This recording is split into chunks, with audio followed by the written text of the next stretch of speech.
All right, welcome back, everybody, to this week's episode of Leadership Ready Room Chats.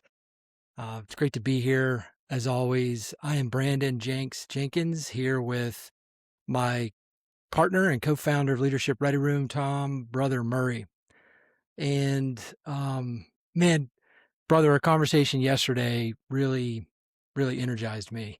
Um, in fact, I think we pivoted from what maybe we were going to talk about, what was kind of what we were feeling, to what the energy from the conversation we had yesterday brought up for us. And that is, man, leadership feels heavier when you think you're alone, when you think you have to do it all alone.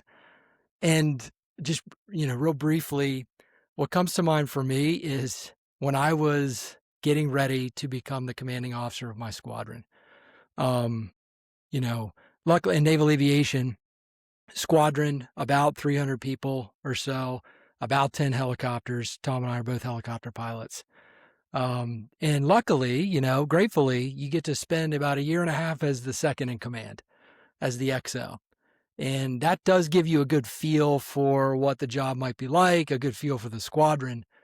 But as that time approached, me becoming the commanding officer, the 2 to 3 months prior, probably, I just started feeling like the expectations, the thought that I'm expected to know it all. I am expected to have all the answers. I am responsible for everything that happens in the command. I am accountable for everything that happens in the command. And that felt heavy, man. That felt heavy.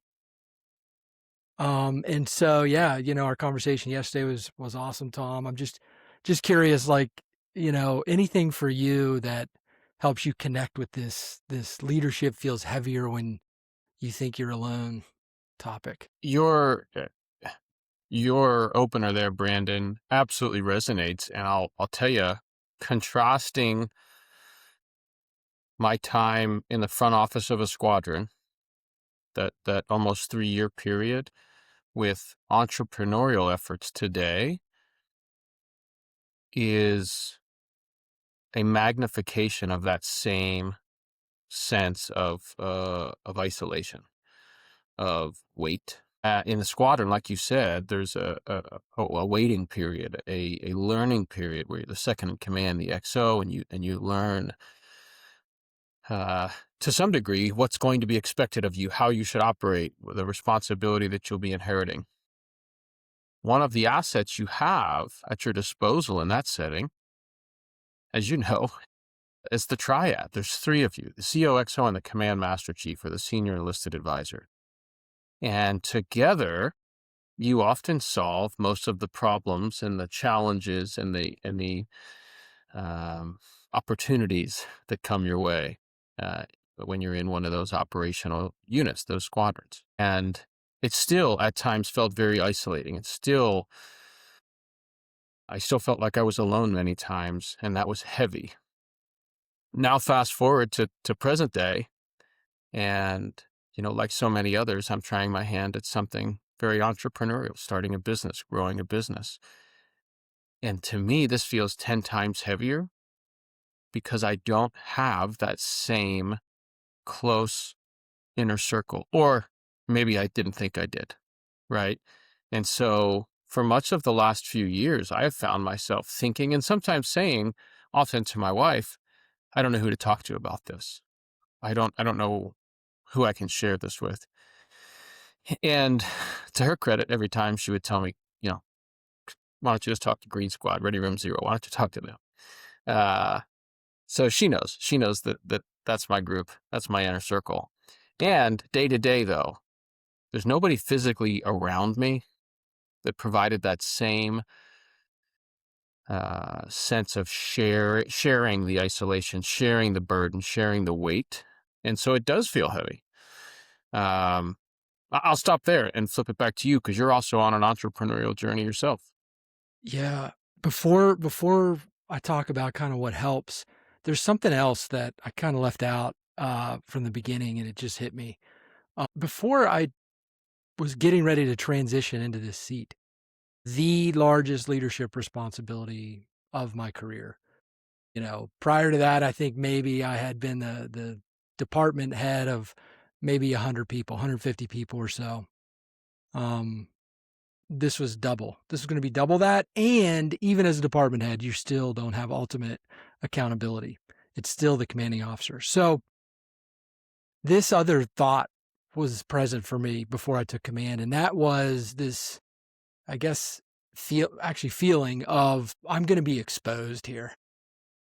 Like I'm going to be exposed as they got it wrong. Naval aviation got this wrong to put me in this position. Like I don't know near enough. I'm not near as good of a pilot as, maybe some people think. I haven't experienced enough of these situations to know what to do when we face some really complex problems. I just felt like I might get exposed. And so because of that belief too, it even feels like then that like I couldn't even go to my bosses at first, right? Like if you feel like you're going to be exposed as a fraud or something like that, you hesitate then to go to those people who are actually writing your performance reviews and who are actually going to make recommendations on whether or not you continue up that chain. And as I reflected on this, Tom, like that is like that can be crushing to a new leader. Um, before I go into like kind of what helped me, I'll just pause there and do you have any thoughts on that, or does that bring up anything for you? Absolutely. I think some of that, I'm sure I had some of those same apprehensions in my Navy days, and that sentiment resonates very deeply with me today in my current entrepreneurial journey. Yeah, who am I to be able to say I can do this? Who am I to think I can do better than her, build something more successful than him? Yes, that's a drumbeat, Brandon. Uh, and most days I can drown it out. Most days, uh, the confidence is greater than that fear. Some days it's not. Yeah. Well, I feel you. I mean, to your point, same. Trying to build something, right? We're trying to build something on my own. I haven't gone out seeking a job or anything like that yet, right? This entrepreneurial journey. And I still, same as you just said anyway, articulated, I still feel like what, what right? Who am I to be doing this, right? To think that I can go off and do this thing, build this business. Yeah, those thoughts are there still for me too. So then it then it comes down to like what changes things for you, for me, what changes things for this leader who might be feeling this heaviness of thinking that they're alone or isolated with all this responsibility, like what changes that for you, or what enables the leader to kind of continue to move forward and thrive? There's not a one size fits all answer, I don't think. So I'll make it personal. Um, I think finding some group of people with whom to share your concerns. Sometimes just naming it. This feels heavy. This feels hard. I don't know if I'm good enough. Sometimes just naming it takes away the thing's power. And I can't tell you the psychology behind that. Perhaps you can. I can't tell you why. And I know that it helps me. Sometimes just going home and saying to my wife, this feels hard today. I don't know if I can. Whatever the thing may be. And if not my wife, then certainly to Ready Room Zero, to my Green Squad boys.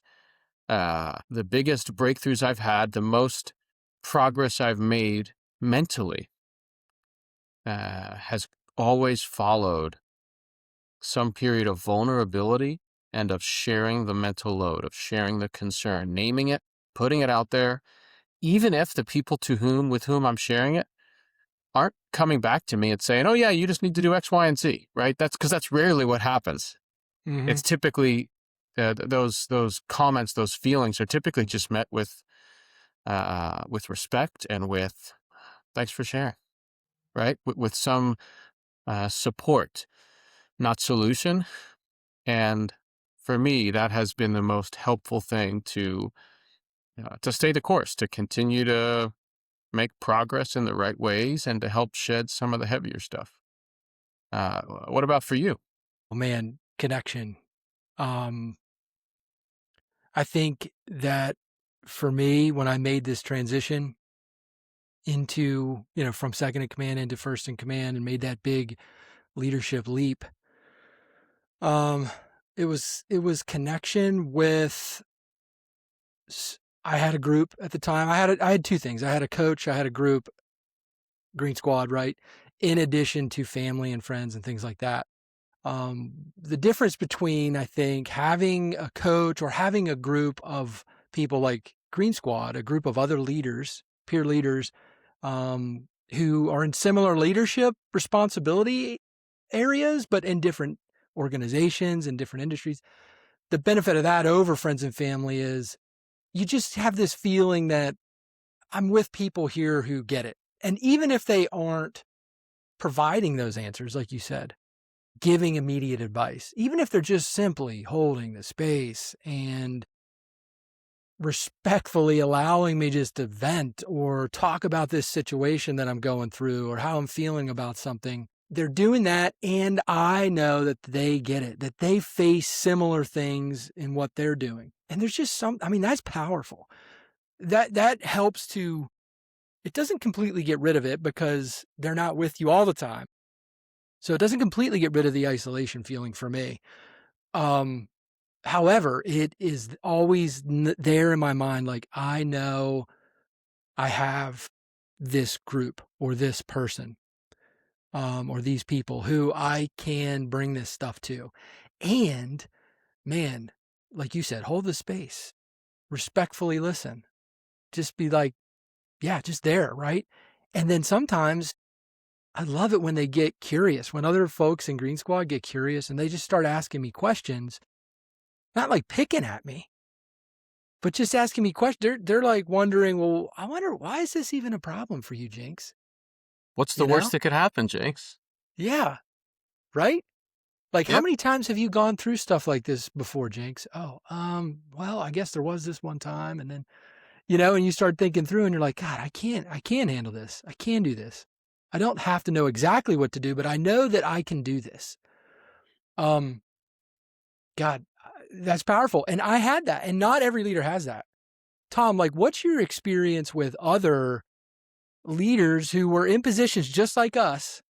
And how did they have groups like this that you know of? Did they have a coach, or like, what did they do? I don't know how much you would know this, but like, what's your sense? I don't have a good answer as to whether, folks had coaches or confidants. It's my perception that the most successful, let's stick with aviation for a minute. It's my perception that the most successful leaders in naval aviation at the squadron level and maybe one level above, at the air wing level or type wing level, the major commanders, I believe that those folks that led the most effectively had some amount of backup, had a confidant, a circle, a board of advisors, a something akin to what we're talking about. And the reason I believe that is the triads, the top three in those units, typically showed up with near perfect alignment, which to me always meant they were communicating, they were sharing the load, they were talking about problems, and they were the most unfazed when big things happened. They were able to lead calmly, and I attribute that ability to have that to lead with calmness in those chaotic moments to them having some sort of an outlet and not feeling isolated in their leadership position. Um, yeah, and you're right. We'll never know. We'll never know the inner workings of someone else's personal or professional life even. Yeah. The I'm glad you talked about Green Squad and having people that are curious, because it's not about somebody solving your problem, right? It's about maybe somebody challenging your thinking, or uh, helping you reframe something that seems heavy or hard for you. Um, and I guess, maybe to tie those two thoughts together, I think that mature leaders, or leaders who are mature in the moment, in their thinking, in their leadership, tend to invite outside perspectives. They tend to not feel obligated to have all the answers, to know exactly what to do. And sometimes you'll see a leader that is inviting outside perspective, but it feels fake. It feels um, almost compulsory on their part, and they don't care. I'm not talking about that. I'm talking about the leader that says, "Hey, y'all, we have a problem. I don't know what to do about it. Let's put our heads together." Or, "Hey, everybody, I'm struggling with this. Let's work on some solutions." And when it feels genuine, right? Mm-hmm. Uh, there's a difference there, and it matters, and it helps. It of course helps that leader immensely. Um, I'll flip it back to you. What else? What other solutions? What other things do you do, or would you suggest to someone that they do when they're feeling isolated, when they feel like they're carrying some sort of big weight alone? Yeah. Well, first I wanted to kind of double click on something you said about asking for perspective when when you really don't care or don't want it. That is so disingenuous. Like, your team will see that. If you're really good, maybe not the first time, but I mean, a couple times and they're going to know. I once had a student in a class that I was facilitating, and we were talking about perspective seeking, and we were talking about the importance of when you have the time and the ability to go to your team and kind of seek their perspective, seek their thoughts on whatever you're doing, especially like a change or something like that. And one of the students was like, "Well, I mean, what if I already know what I want to do? So what am I supposed to ask questions for? Is it just to make them think that they have some buy-in? Is it just to make them think that they have a voice?" And to which I was like, "Whoa, no way. Like, your team is going to know that immediately. If you truly are in a position where you know what you want to do and you're not going to listen to other perspectives, like you're moving forward, then you're better off just moving forward and, get the team on board if you can. Hey, this is the way we're going and here's why, but don't ask for their opinion and perspectives on things if you're just doing it as a check in the box." So I think that's huge for leaders to grasp. And Tom, like going back to what we're talking about, like right before we transition to the biggest leadership role of our careers, that's a lot of leaders in our positions. I think I might have been one of them at first, which was like, man, no, I'm supposed to have the answers. I'm supposed to know what to do. And so, but I also know I'm supposed to have buy-in, right? So I guess I'll ask, but no, here's what we're doing. Man, that's something that a new leader, someone transitioning, if you could learn that pretty quick, it's no. Ask for perspectives because you want the perspectives, and ask for it and you want it, and then be willing to potentially change course or change what you may have originally been thinking because you've listened to this perspective and you appreciate it, and it could potentially be better for you in the command and in the organization or whatever. So, if you aren't willing to do that, don't even ask. Just you might still try to want to get buy-in on where you're going, but it's like, hey, here's where I'm going and why. So anyway, I thought I'd double click on that, Tom. I love it. I love it. Keep going, please. Yeah. So I think that a good place for leaders to start in this position is you're bound to depends on the size of the organization. Depends on what if you're an entrepreneur and it's just you may not have anyone in the organization. If you're in a larger company, you may have other people at your leadership level throughout the company. And so I would, if you're comfortable with that, you might want to start there. If you don't have another support network, you don't have a peer group like we had with Green Squad, you don't have a coach, it's just you. I would start with other peer leaders in your organization, like outside your department, as a place to, hey, let's go get lunch, let's get coffee, let's try to form a relationship to where we start to have this network where we can kind of come to each other. Now, the closer you are to the organization, you may feel uncomfortable doing that, even if they're out of your department. If they're still in your organization, maybe that's not comfortable. So then it's like, how can I find other leaders in similar positions, responsibility wise, maybe outside this organization?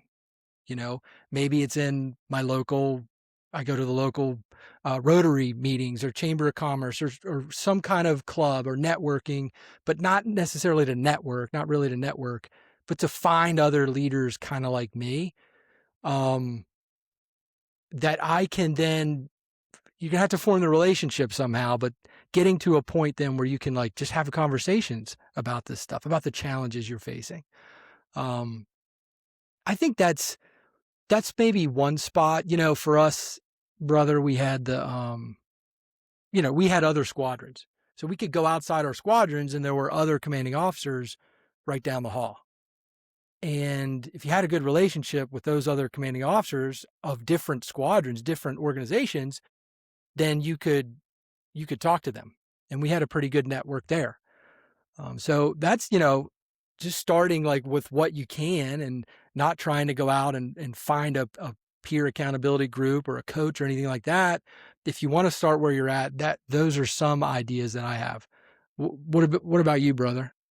But before I go there, Brandon, I want to comment on maybe one of the important reasons for me, or the reasons why this stuff is so important. And I'll make it personal and I'll make it present. On my current entrepreneurial journey, I have said yes to too many things for all of the reasons that we've already articulated. I have felt isolated at times. I have felt like I cannot fail, like it's all on me, like I should have the answers, like I can't hesitate, like I must achieve success by any means possible. And that experience has been the opposite of calm. It's been chaotic. And I firmly believe that my own hesitation or failure to bring more people in, to ask for help, and to get somebody to share the load with me sooner has had some pretty negative consequences. Nothing insurmountable, nothing permanent.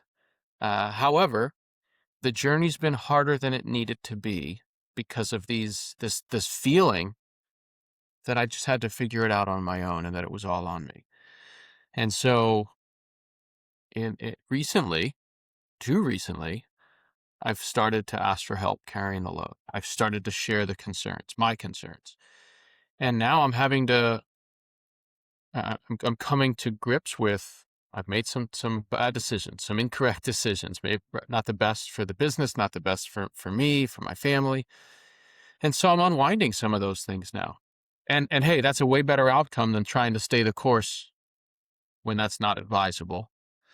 However, I see clearly now that had I invited some outside perspectives, had I asked for somebody to help share and help process this with me, I'd probably be in an even better spot today than I otherwise am. So there are consequences, and I think to anybody out there that's in a leadership position on an entrepreneurial journey in a transition period, if you feel like it's a lot and you're not sure what you're supposed to do other than soldier on, stop and find that person or that group or that personal board of advisors that'll help you carry the load, because there's so many people out there. So that's my advice, Brent. Speak up. Yeah, man, that resonates with me. Something that came up while you were talking is this, and I know we're running low on time here, but this idea of asking for help and somehow thinking that makes you a weaker leader.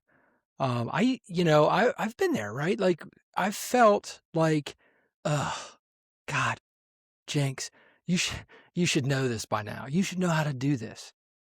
And so asking for help it just felt heavy to me. But man, it's like the longer I was in the position and the further removed I'm in from that, I just chuckle a little bit because to me, asking for help is like the ultimate in self-awareness, in situational awareness. At the end of the day, you're doing the best thing for yourself and your organization by asking for help versus just fake it till you make it and pretending because you have this belief that you're somehow supposed to know and you're going to look weak or something like that if you ask for help. So, um, oh my gosh, if that's something that new leaders could kind of grapple with and kind of come to grips with, that would be huge. Um, yeah, it doesn't have to be fancy. It can be a group of just two or three of you, right? Like just you get together weekly or monthly or whatever, and the idea is that you're just bringing your whole self to the table and what you're grappling with, and you're with other people who get it and who care about you and your growth, and you care about theirs, right? It's mutual. That's that helped me more than anything else. Um, More than anything else, I would say it helped me even more than my coach. I also hired a coach before I took command. They worked synergistically together for sure. It's just tough to beat though a group of 5, 6 other people who are in these positions like you, and they just get it and they care about you like that. It's powerful and it's hard to. I guess I would ask the listener to just think of a time in your life where maybe you've had that sports team, theater performances, the band, whatever, like clubs you were in, any time where you just by being in the group with other people who kind of got it, that alone is very powerful. And then amplified if they are leaders facing similar responsibility and accountability issues that you are, the same kind of challenges, but maybe in different industries. Like it's hard to really overstate how powerful that is. So Tom, anything else before we kind of wrap? No, Brandon, it's been a good one. I really enjoyed this one. I'll let you close this out. I love these, man. And I think we really could keep going. But yeah, if this resonated with you, if you're out there listening and this resonates with you, please reach out to me, reach out to Tom. We would love to continue the conversation for you. And if you're interested in a group like the kinds of peer groups we're talking about, Leadership Ready Room could be a good fit for you, or maybe not. Regardless, if this stuff resonates with you, man, I would love to talk to you. So please feel free to reach out to me or Tom. And thank you so much for tuning into this. If you're live or if you're watching this, later down the road, the recording, we really appreciate you. And we will see you next time on Leadership Ready Room Chats.